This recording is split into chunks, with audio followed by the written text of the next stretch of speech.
When it comes to heavy metal, few things are as important as a band's debut album. It's a moment when the band declares who they are, what they stand for, and the sound that will either define their sound or send them straight into obscurity.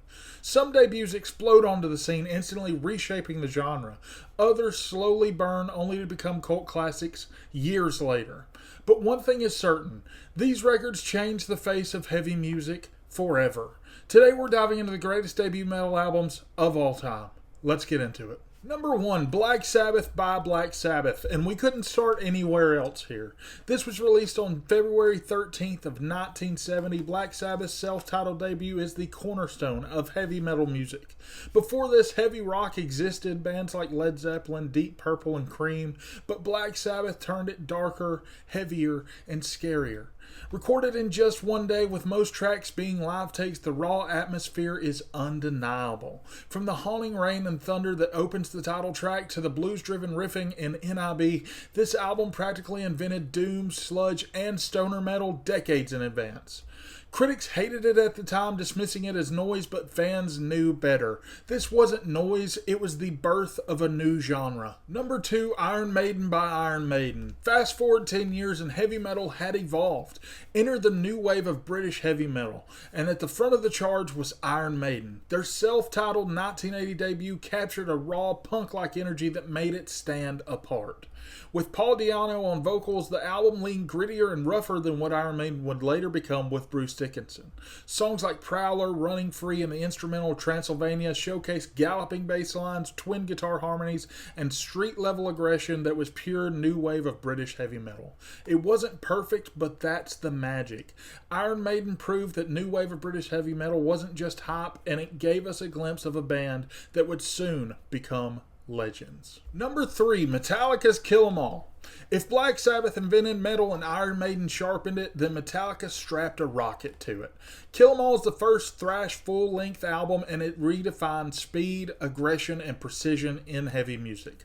Recorded when the band members were barely out of their teens, it combined the intensity of punk with the technicality of Judas Priest and Motorhead. Hit the Lights, The Four Horsemen, and Seek and Destroy remain thrash anthems to this day. It was a mission statement. Metal could be faster, heavier, and more extreme than anyone thought possible. Without Kill 'Em All, there is no Big Four. Number 4, Slayer's Show No Mercy. The same year Metallica dropped Kill 'Em All, Slayer came swinging with their debut Show No Mercy. Released on Metal Blade Records, this album was raw, chaotic, and drenched in the imagery that would make Slayer both notorious and iconic. While the band would go on to refine their sound into razor-sharp thrash brutality in the later years, Show No Mercy was the warning shot. Songs like Evil Has No Boundaries and The Antichrist carried a demonic flair, mixing speed metal, punk chaos, and a young band's hunger to shock and destroy. It wasn't polished, but it didn't need to be. This was thrash at its most primal. Number 5, Megadeth's Killing Is My Business and Business Is Good. Born from Dave Mustaine's fiery departure from Metallica, Megadeth's debut was a statement of vengeance. Recorded on a shoestring budget, plagued with problems, Killing Is My Business still managed to carve out a sound that was sharper, meaner, and more technical than Metallica's early works. Tracks like Mechanics and Rattlehead introduced the world to a new kind of thrash. Faster, more complex, and dripping with attitude. Though Megadeth would later perfect their craft with albums like Peace Sells and Rust in Peace, the debut showed that Dave wasn't just Metallica's cast-off. He was a force of his own. Number 6, Anthrax's Fistful of Metal. The last piece of the Big Four puzzle, it was released in 1984 and blended thrash's intensity with a unique sense of fun and speed. While it features the original vocalist Neil Turbin and a sound not yet fully refined, songs like Metal Thrashing Mad and Death Rider gave thrash its New York identity. Urban, aggressive, and less polished than their Bay Area counterparts.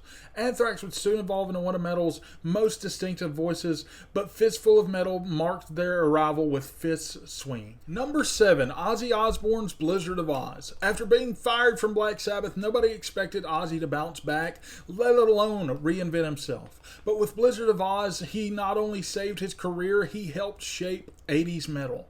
The secret weapon?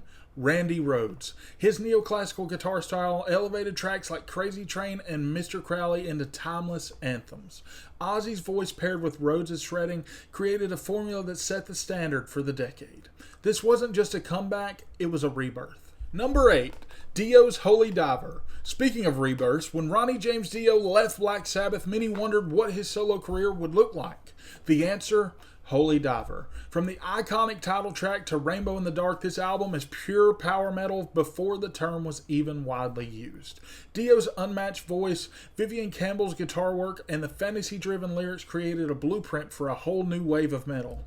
Holy Diver wasn't just a debut, it was a declaration that Dio's legacy wasn't tied to Rainbow or Sabbath. He was a legend in his own right. Number 9, Pantera's Cowboys from Hell. Yes, Pantera technically had albums before Cowboys from Hell, but let's be honest. This is the true debut of the Pantera the world came to know and love. Gone were the spandex and glam, in their place was groove metal, a sound that would dominate the 90s. Dimebag Darrell's crushing riffs, Phil Anselmo's aggressive vocals, and Vinnie Paul's pounding drums made tracks like Cemetery Gates and the title track instant classics. This was the reinvention that launched Pantera into the stratosphere, setting the tone for an entire decade of metal. Number 10, Judas Priest's Rock-A-Rolla. Before Sad Wings of Destiny made Judas Priest true metal icons, there was Rock-A-Rolla. It doesn't sound like the Judas Priest we know today. It's bluesy, it's raw, it's experimental, but it's important. Why? Because Rock-A-Rolla was the starting point for a band that would go on to define heavy metal aesthetics, from the leather and studs look to the dual guitar attack. It's rough, it's uneven, but without it, there's no British Steel, no Painkiller, no Judas Priest as we know them today. These debuts are more than just albums. They're milestones. They captured lightning in a bottle, setting the course for heavy metal as we know it. From the doom-soaked riffs of Black Sabbath to the thrash fury of Kill 'Em All to the anthemic power of Holy Diver, these records weren't just the beginning for their bands, they were the beginning of something much larger, the legacy of heavy metal itself. Thank you so much for watching. Please like and subscribe if you enjoyed the video, and come check me out on my next one. We do a video on this channel every Monday and every Friday. Also, if you haven't checked out my TikTok at Played on Repeat Pod, please do. I have metal discussions over there almost every single day. Thanks again. Bye.